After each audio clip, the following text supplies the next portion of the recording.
Hi there, this is a video on the Roland RE-501 Space Echo. I've been servicing these for over 31 years and I'm quite well known for doing them, and I just thought I'd show you one as I'm sort of performing the service on it. I've done quite a lot to this one. It needed a complete motor overhaul as well as a service, so it's quite a big job. I actually was the one that pioneered the motor service.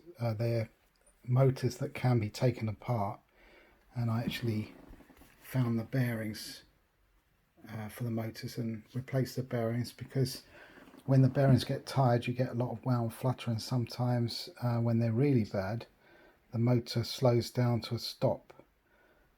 So that's how you know when your bearings are going. And also you can feel it if you grab the capstan shaft here. You can feel it rocking back and forwards and making a noise. This obviously is tight now because I've serviced it.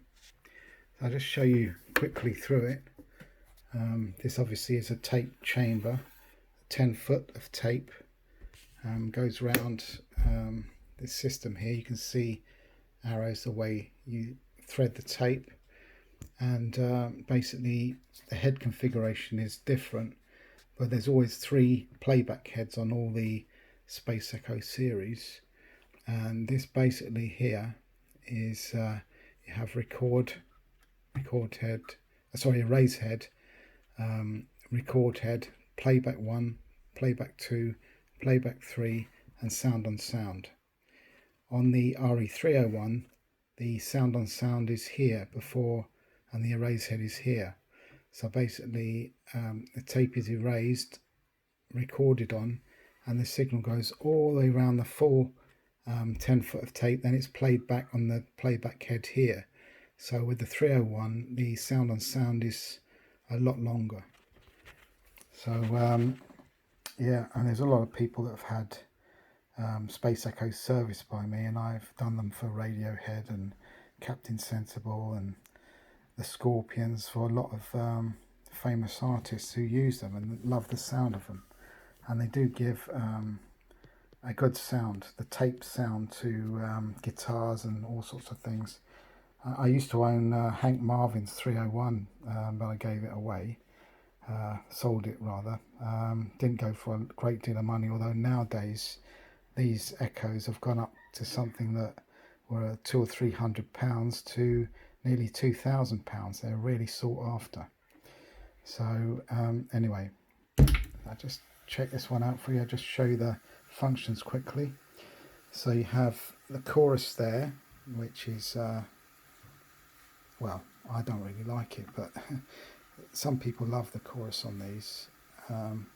Echo, you have 6 modes: head 1, head 2, head 3. This is head 1 and 2, this is head 2 and 3, and this is 1, 2 and 3. You have the sound on sound volume control, which also doubles as the echo volume. Reverb, you have a reverb that's always available on this particular model, and it's a spring reverb actually in there. Tone controls. The repeat rate is to do with the speed of the tape. Obviously at the moment you can see, hopefully you can see the tape going around. If I increase the repeat rate, you see it's really flying around now. And obviously if you're recording something at this point here and playing it back here, then obviously that distance is in tape is so much at one speed, but obviously if it's going faster then it's going to reduce the time that it takes the tape to travel from here to here. So by slowing the tape down, you get a longer delay. So it's quite simple really. And intensity is basically feedback, so you can get the signal to feed back on itself and create some effects. So I'll just show you. If I put in a sine wave, if you can hear that. Right, take the echo off. This is the chorus effect.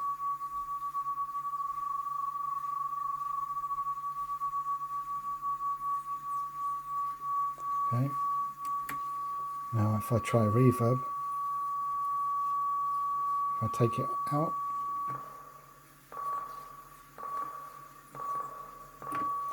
and hear the reverb effect. Now echo 1, quite short. Let's decrease the repeat rate now a bit longer. Head 2 is the next one along, so it's going to be a longer delay. Head 3 is even further away. So if you put a bit of intensity on it at a slow repeat rate, you have quite an effect.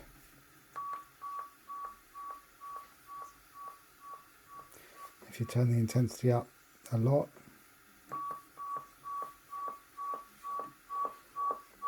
then you can turn the repeat rate down or up.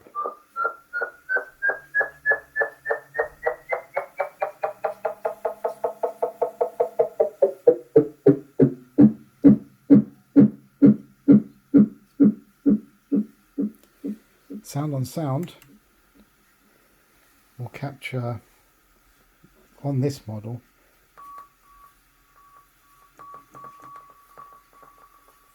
you can see it's like a long delay. Let's just take the echo off. See?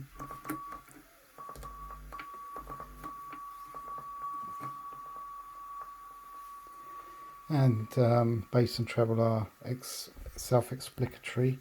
Now there's quite a few models of space echo.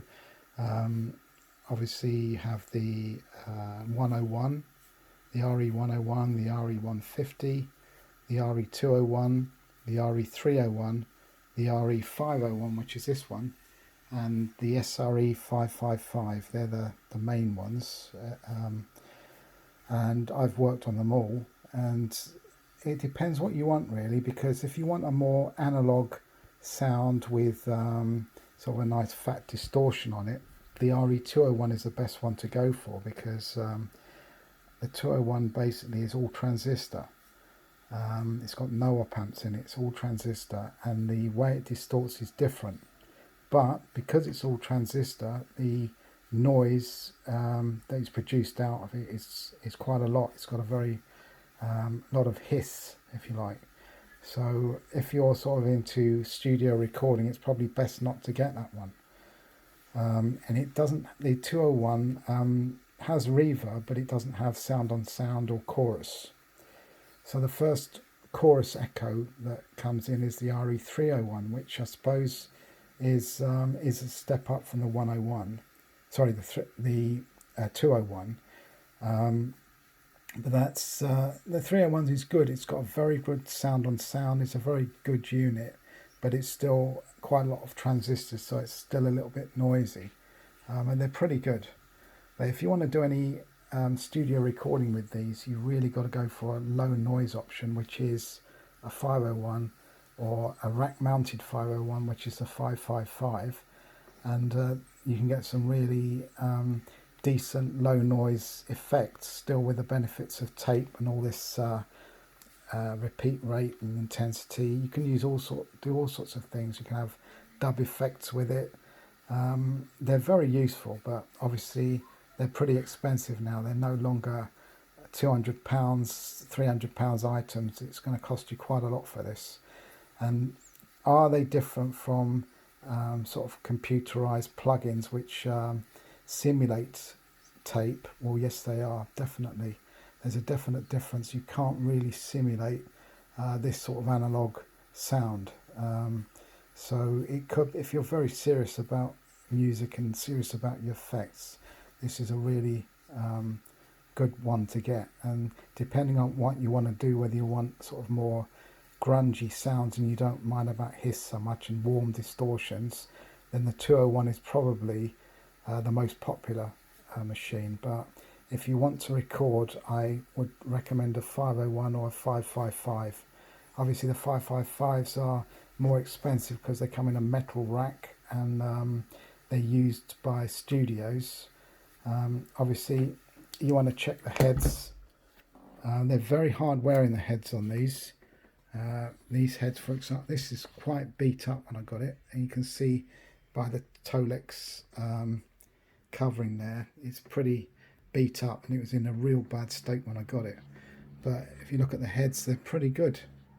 So it's seen some action, but the heads are still good.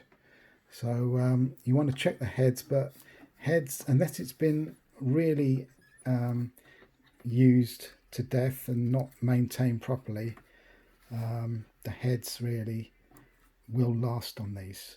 But obviously it is important to check the heads, because you can't get heads, you can't get anything anymore. There's a place in Australia that remanufactures the pinch rollers here, and they do a good job of it actually. I sell things like felts, and the tapes you can get, I sell them as well. But you see I've got a BASF LGR 50 on here, which is a formulation which is good. It's hard wearing, sounds really good, and that's the one I sort of recommend. So there we go. I don't know what else to add here. Hope it's been sort of informative really. And yeah, if you are watching this and you've got an Echo that needs servicing, obviously I still do them. I did produce a DIY manual for people a while ago to do them. When I emigrated to Brazil for a while, all my customers are saying, you know, who's going to do the Echoes for us now? And so what I did is I produced a DIY motor bearing overhaul kit, and also a DIY service manual written for the layman with basic tools. And I kept people going while I was in Brazil, but obviously when I had my motorcycle accident in Brazil, I had to come back for surgery. I've remained back in England for now, and I've been servicing these things again, and people are beginning to find out that I'm back, and they're sending units into me. The studios have started sending units into me, so yeah, it's going pretty well. But anyway, yeah, well, I hope as you say, you can get something out of this this video. Thanks a lot for watching.